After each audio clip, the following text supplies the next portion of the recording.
देश में बड़े आतंकी हमले की साजिश का पर्दाफाश। फरीदाबाद और गुजरात से कई खूंखार कट्टरपंथी आतंकी गिरफ्तार। गुजरात एटीएस ने मोहिउद्दीन समेत 3 आतंकी को किया गिरफ्तार, बना रहे थे केमिकल वेपन। फरीदाबाद से डॉक्टर मुजम्मिल के घर से 350 किलो आरडीएक्स और AK-47 हुआ बरामद। देश में आतंकी वारदात को अंजाम देने की बड़ी साजिशों का पर्दाफाश किया गया है। दरअसल जम्मू कश्मीर पुलिस और गुजरात एटीएस की ज्वाइंट कार्रवाई में कई चौंकाने वाले खुलासे हुए हैं। इसी के साथ ही कई खूंखार कट्टरपंथी आतंकियों को भी गिरफ्तार किया गया है। आपको बता दें कि जम्मू कश्मीर पुलिस ने हरियाणा के फरीदाबाद में छापेमारी कर डॉक्टर मुजम्मिल के घर से 350 किलोग्राम आरडीएक्स और 2 AK-47 राइफल और भारी मात्रा में कारतूस गोला बरामद किए हैं। इसके अलावा डॉक्टर आदिल समेत अब तक इस मामले में पुलिस ने बड़ी कार्रवाई करते हुए 7 लोगों को गिरफ्तार किया है। वही बात अगर हम गुजरात एटीएस की करें तो उन्हें भी बड़ी सफलता हाथ लगी है। दरअसल गुजरात एटीएस ने केमिकल वेपन से हमला करने की योजना बना रहे डॉक्टर समेत 3 लोगों को गिरफ्तार किया है। दरअसल आपको बता दें कि जम्मू कश्मीर पुलिस ने कुछ दिन पहले फरीदाबाद जिले में छापेमारी की थी और इस दौरान एक कश्मीरी डॉक्टर मुजम्मिल को हिरासत में लिया गया।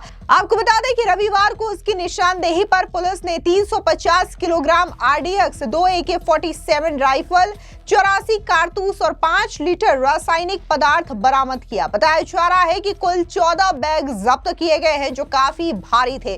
खुफिया ब्यूरो की टीम इस मामले में कार्रवाई में शामिल रही। अब इस पूरे मामले को लेकर के फरीदाबाद के कमिश्नर ने एक प्रेस कॉन्फ्रेंस किया। क्या कुछ फरीदाबाद के पुलिस कमिश्नर सत्येंद्र कुमार गुप्ता ने कहा, आप भी सुनिए। जी, जैसे ये पिछले कुछ दिनों से फरीदाबाद पुलिस, हरियाणा पुलिस और J&K पुलिस का एक जॉइंट ऑपरेशन जारी था और ये अभी भी जारी है। मैं ये बताना चाहूँगा, ऑपरेशन अभी भी जारी है, जिसके अंतर्गत एक एंटी टेरर मॉड्यूल पे काम करते हुए हमारी दोनों की जॉइंट टीम ने यहाँ पे जो है काम किया, जिसके अंदर एक एक्यूज को पहले यहाँ से पकड़ा गया था जिसका नाम है डॉक्टर मुजम्मिल, और इस पे आगे कार्रवाई करते हुए जो है कल जो है रेड्स की गई और जिसमें रेड्स के दौरान यहाँ पे लगभग 360 kg के आसपास इन्फ्लेमेबल मटेरियल है जो कि संभावित अमोनियम नाइट्रेट है। मैं क्लियर करना चाहूँगा कि इट इज़ नॉट RDX। मैं इस बात को क्लियर करूँगा क्योंकि कई जगह ये चल रहा है, तो मैं क्लियर करना चाहूँगा इट्स नॉट RDX। तो ये इन्फ्लेमेबल मटेरियल है। इसके अलावा कई और ऐसा सामान जो टेरर एक्टिविटीज़ में जिनका संभावित इस्तेमाल किया जा सकता है, जैसे टाइमर्स, लगभग 20 टाइमर्स विद बैटरीज 4, और इसके अलावा कुछ अन्य सामान है जो है यहाँ बरामद किया गया है। साथ साथ ही जो है जो फायर आर्म्स में एक कैरन कॉप rifle with 3 magazines and 83 live rounds, एक pistol with 8 live rounds, 2 empty cartridges और 2 एडिशनल मैगजीन्स है जो इनसे जो है रिकवरी की गई है। और इसके अंदर जो है अभी जो है कार्रवाई जो है दोनों की हमारी जॉइंट पुलिस की कार्रवाई जो है जारी है। सर एक AK-56 भी मिली है, AK-56 भी मिली है? नहीं, इट्स नॉट AK-56 जो है, it is Karen cop assault rifle. Sir ये यहाँ क्या करता था आरोपी जो पकड़ा गया? ये यहाँ पे जो है ये यूनिवर्सिटी में जो है पढ़ाता था। ये यहाँ पे जो, हाँ, he was working in Alfalah university. बाकी मैं आपको जो है बहुत सारी ऑपरेशनल डिटेल्स हैं। मैं आपको ये कहूँगा कि ये ऑपरेशंस हमारा जारी है, तो ऑपरेशंस को ध्यान में रखते हुए बहुत सारी ऑपरेशनल डिटेल्स हैं जिन्हें मैं इस समय भी नहीं बता सकता। जो आप बता सकते हैं वो बता दें। कितना समय पहले आता था ये लगभग जो है यहाँ पे ये सारा ये पिछले 15 दिन से एक हमारा जॉइंट ऑपरेशन चल रहा था, तो उसी जॉइंट ऑपरेशन के अंतर्गत ये कार्रवाई की गई है। देखिए, इस बारे में भी इन्वेस्टिगेशन जारी है। जैसे मैंने आपको कहा, एक वृहद नेशनल सिक्योरिटी को ध्यान में रखते हुए बहुत सारी ऐसी डिटेल्स हैं जिन्हें अभी इस समय बताया जाना उचित नहीं है। दायरा सिर्फ फरीदाबाद तक है या हरियाणा में कुछ और जगहों पे भी है?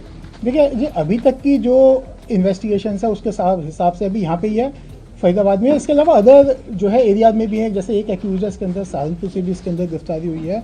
तो एक ये जो है, हाँ, ये एक बड़ा मॉड्यूल है। नहीं, जो ये डॉक्टर है ये Muzammil is a doctor, he is a doctor. तीसरे एक और डॉक्टर की बातचीत जो अभी जो अभी फरार है, हाँ, उसके बारे में भी जांच जारी है। मुजम्मिल को कब गिरफ्तार किया गया फरीदाबाद से? सर उसे करीब 9-10 दिन पहले अभी तक इसके अंदर 2 गिरफ्तार हो चुके हैं, जिसमें से एक हमारे यहाँ फरीदाबाद से गिरफ्तार हुआ है डॉक्टर मुजम्मिल। एक अन्य की गिरफ्तारी J&K पुलिस के द्वारा वो सहारनपुर से की गई थी। आदिल राठर की सर ये फरीदाबाद से आता था या इलाज करता था मरीजों का? जी हम मतलब ही वॉज अ फिजिशियन देखिए मैं इसके अंदर अभी बहुत सारी मैंने आपको जैसे कहा अभी क्योंकि ये मॉड्यूल है, इस मॉड्यूल के ऊपर काम अभी जारी है, अभी इसके अंदर आगे काम बहुत काफ़ी जारी है, तो मैं इसकी बहुत सारी ऑपरेशनल डिटेल्स जो है नेशनल सिक्योरिटी को ध्यान में रखते हुए शेयर नहीं कर सकता। पहले पुलिस ने नहीं बताई थी क्या सुरक्षा की दृष्टि से वो बात रखी गई थी? जी हाँ जी, जैसे जो ऑफकोर्स बिल्कुल मेनली है सुरक्षा की दृष्टि से, क्योंकि अभी हम नहीं चाहते कि इसमें जो आगे के जो ग्रुप्स हैं, गैंग्स हैं, वो इसके अंदर अलर्ट हो। एक रूम था जो रूम इन्होंने ये रखा था, एक एक्स्ट्रा रूम, उस जहाँ से ये बरामद हुआ। जंगल के साथ में कोई और रहता था या अकेला रहता था? हाँ ये अकेला था। धौज में ये रूम है, कहाँ है? हाँ धौज थाना क्षेत्र के अंदर है ये। मकान मालिक से भी कोई बातें सामने आई है? अभी इसके अंदर डिटेल जारी है जो समय समय पे आपको जो है मैंने आपको बताया भी, मैंने भी ये बताया कि इसलिए मैंने कहा कि एक वृहद नेशनल सिक्योरिटी को ध्यान में रखते हुए बहुत सारी ऑपरेशनल डिटेल्स हैं जिन्हें इस समय अभी शेयर नहीं किया सर। एक बार फिर दोबारा बताइए क्या क्या बरामद किया गया है इनके पास से, क्योंकि जो गलत चल रहा है वो। हाँ सर, बरामदगी दोबारा जी मैं बरामदगी में आपसे बता देता हूँ। एक कैरनकॉप असॉल्ट राइफल है विद 1 कैरनकॉप assault rifle with 3 magazines and 83 live rounds, एक pistol with 8 live rounds, 2 empty cartridges, 2 additional magazines, इसके अलावा 8 बड़े सूटकेसेस हैं, 4 छोटे सूटकेसेस हैं, प्लस एक बकेट, जिनसे अप्रॉक्सीमेटली 360 kg जो है इनफ्लेमेबल मटेरियल बरामद हुआ है जो कि सस्पेक्टेड अमोनियम नाइट्रेट है।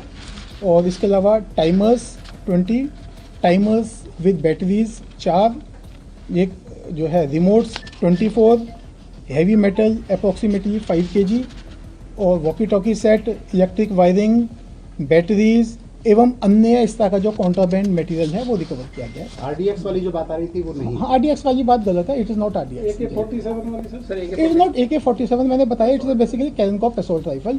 ये AK-47 के जैसी होती है, उससे थोड़ी छोटी होती है इसकी rifle, but is not AK-47। Sir ये अमोनियम नाइट्रेट कहाँ से आया सर? 60 किलो, ये इसका पीछे का लॉजिस्टिक्स क्या है ये बता दीजिए। मैंने आपको बताया कि ऑपरेशन इसके अंदर जारी है और इसके बहुत सारी तो बरामद हो गया सर। बहुत सारी डिटेल्स हैं, will share in due course of time. कितने दिनों से यहाँ पे किराए पे रह रहा था वो? जी मैं बताया जैसे ये जो सारा ऑपरेशन है पिछले 15-20 दिन से ये चल रहा था। Right, thank you. वहीं दूसरी ओर गुजरात एटीएस ने 3 आतंकियों को गिरफ्तार किया है। ये तीनों आतंकी हमला करने के लिए केमिकल वेपन बना रहे थे।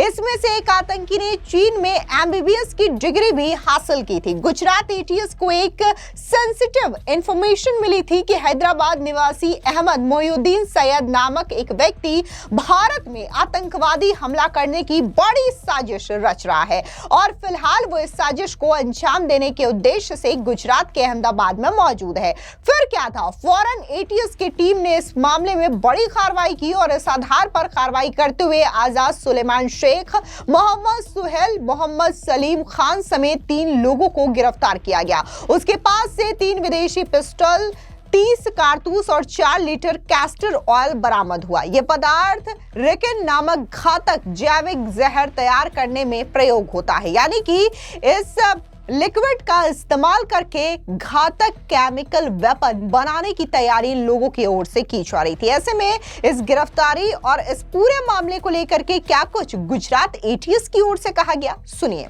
गुजरात एटीएस के डीवाईएसपी श्री अशोक चौधरी को एक इन्फॉर्मेशन मिली थी कि हैदराबाद का रहने वाला एक आदमी जिसका नाम सैयद अहमद मोइनुद्दीन है, ये देश में आतंकवादी घटना को अंजाम देने के लिए कुछ कार्रवाइयां कर रहा है और इसी के कॉन्स्पिरेसी के भाग के तहत ये गुजरात अहमदाबाद भी आने वाला है। इस इन्फॉर्मेशन को सीनियर अधिकारियों के साथ शेयर किया गया, काफी टीम्स बनाई गई, टेक्निकल एनालिसिस किया गया, इसके ह्यूमन इंटेलिजेंस को भी डेवलप किया गया और जाना गया कि ये आदमी जो है इसकी मूवमेंट अहमदाबाद में ही लोकेट हो रही है। जो अलग अलग टीमें बनाई गई थी उनमें से इस आरोपी को अदालत के पास जो टोल नाका है इस पे वॉच रखी गई क्योंकि इसका मूवमेंट उस साइड में आ रहा था। वॉच के आधार पर एक आंध्र प्रदेश नंबर की एक गाड़ी वहां से गुजरती हुई मिली, उसको रोका गया, चेक किया गया तो इसमें जो इन्फॉर्मेशन वाला आदमी है सैयद अहमद मोइनुद्दीन, ये हमें मिल गया। इसको चेक किया गया, सरकारी विटनेसेस के सामने इसकी सर्च की गई तो इसके पास में एक बैग मिला जिसके अंदर एक बॉक्स में अच्छे से रैप किए हुए एक डब्बे के अंदर 3 वेपन मिल गए। ये 2 ग्लॉक थी, साथ में एक बेरेटा पिस्टल है और साथ में 30 राउंड है। इसके साथ साथ एक प्लास्टिक के डब्बे के अंदर लगभग 4 किलो कैस्टर ऑयल भी मिला। इस सैयद अहमद मोहिउद्दीन को एटीएस ऑफिस ला करके डिटेल्ड इंट्रोगेशन किया गया। इसके फोन में भी बहुत सारी चीजें मिली गई, इसके बारे में पूछा गया, इसके इतिहास को जाना गया। तो जो डिटेल्स मिली वो ऐसी थी कि सैयद जो है वो बेसिकली लगभग 35-36 साल की उम्र का एक व्यक्ति है, जिसने चाइना से एमबीबीएस किया है। ये काफी पढ़ा लिखा है, काफी रेडिकल मेंटेलिटी है इसकी। ये भारत में मोटे प्रमाण में, मतलब बड़ी लोगों को नुकसान पहुंचा पाए इस तरह की आतंकवादी घटना को अंजाम देना चाहता था। इसके लिए बहुत सारे फॉरेनर्स के कांटेक्ट में था। अभी जिस व्यक्ति के साथ इसका सबसे ज्यादा लाइव कम्युनिकेशन था वो एक अब्बू खदीजा नाम से एक टेलीग्राम आईडी थी, जिसके साथ एक कांटेक्ट में था, जिसे अपना आमिर मानता था। अब्बू खदीजा जो है वो आईएसकेपी का हो सकता है, ऐसा इसका मानना है। इन्होंने मिलकर के जो राइजिन एक बहुत ही पोटेंट पॉइजन है, उसको बनाने की प्रोसेस इसने स्टार्ट की थी। उसके लिए इसने रिक्वायर्ड कैस्टर सीड्स, एसीटोन्स, क्रशर्स वगैरह वगैरह जो इसको चाहिए वो इसने प्रोक्योर किए थे, और वो केमिकल प्रोसेस भी चालू कर दी थी। इस पर्टिकुलर विजिट में इसको ये वेपन की डिलीवरी होनी थी। इन वेपन की डिलीवरी के बारे में जब पूछा गया तो ये कलोल के आसपास से इसको एक लोकेशन पे ये डेड ड्रॉप की तरह ये वेपन मिला था। इसके फोन को और डिटेल से देखा गया तो इसके अंदर एक सस्पेक्ट नंबर भी मिला, जो कि इस कंडीशन में इसको उससे कांटेक्ट करना था कि अगर वो ये डेड ड्रॉप नहीं ले पाता है तो। इस नंबर को जब चेक किया गया तो ये नंबर यूपी से मूल इसका एसडीआर होना पाया गया, और इसका मूवमेंट गुजरात में होना पाया गया। इसके लिए एक अलग से दूसरी टीम बनाई गई, जिसमें DYSP Birjit Parmar, DSP KP Patel, PI CH Panara और दूसरे हमारे पीआई पीवी देसाई वगैरह, इन सबकी एक टीम बनाई गई। इस नंबर को लोकेट करने के लिए जब भेजा गया तो ये नंबर लगभग बनासकांठा के आसपास आया। वहां के बहुत सारे होटल्स, गाड़ियां सब चेक करने के बाद में ये दो लोग हमें वहां से मिले हैं। ये जो दोनों लोग हैं ये लखीमपुर और शामली के हैं। इन दोनों के नाम आजाद सुलेमान शेख और मोहम्मद सुहेल मोहम्मद सलीम खान है। ये दोनों दीनी पढ़ाई किए हुए हैं, काफी रेडिकल हैं। ये भी बहुत सारी फॉरेन एंटिटीज के कांटेक्ट में हैं। इन दोनों ने मिलकर लखनऊ, दिल्ली, अहमदाबाद में कई सेंसिटिव प्लेसेज और भीड़भाड़ वाले जगहों की रेकी की है। साथ ही इन लोगों का जो मूवमेंट है वो कश्मीर में भी दिखाया है इन टेक्निकली। इन लोगों ने ये जो डिलीवरी है, जो वेपन्स की डिलीवरी है, वो हनुमानगढ़ राजस्थान, जो कि एक भारत पाकिस्तान बॉर्डर का जिला है, वहां से ये डिलीवरी ली है। और डिलीवरी लेकर के ये कलोल में इस डिलीवरी को ड्रॉप करके इन्होंने अपना जो उस जगह के जो फोटो, वीडियो और लोकेशंस है वो अपने फॉरेनर हैंडलर को भेजे थे, जिसके आधार पे सैयद ने इसकी आगे डिलीवरी ली थी। इस तरीके से गुजरात एटीएस की कंप्लीट जो टीम है उसने टेक्निकल एनालिसिस और ह्यूमन इंट के आधार पे एक अच्छा मॉड्यूल पकड़ा है, जिसमें 3 जो मुख्य आरोपी हैं उनको अभी तक हम पकड़ लिए हैं। आगे इन्होंने जो डिलीवरी ली, उसका सोर्स, ये जो पॉइजन बना रहा है उसका यूज, ये जो फंडिंग कलेक्ट कर रहा है उसके बारे में वो डिटेल इंट्रोगेशन के बाद में हम आपको बता पाएंगे।